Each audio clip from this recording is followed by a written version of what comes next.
Today I'm going to show you how to fix CapCut lag so you actually get smooth video playback. Now what you want to start doing when you open your CapCut is that you have to click on this area. You can see this area in here, click on it and then select medium quality or low quality. Then once you've done this, normally you would have already selected your video like this. So you are going to have to click on the gray area. So once you click on this gray area, it's going to deselect your video. Now you'll be able to access this section which says modify. So once you click on modify, it's going to bring you in here. So go to performance section.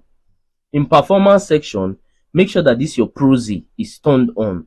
Then you see this resolution, you can leave it at 720p or 540p. Then you click save. So that's just how you can actually get smooth video playback. Now once you are playing, you're going to notice that the quality is going to be low on this display, which is a preview display, but it's not going to affect your exported video.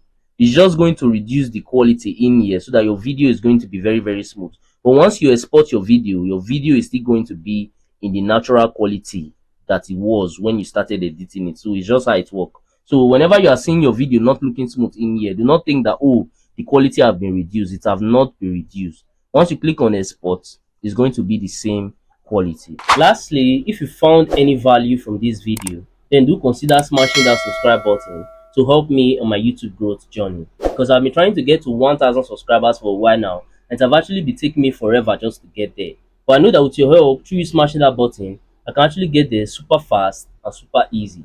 Also, by now I think you might be seeing some of my similar videos or some of my playlists on your screen. So if you have some free time, you can go ahead and also watch that to learn more from my channel, because we learn every day. And that's it for that. I'm going to see you guys on my next video.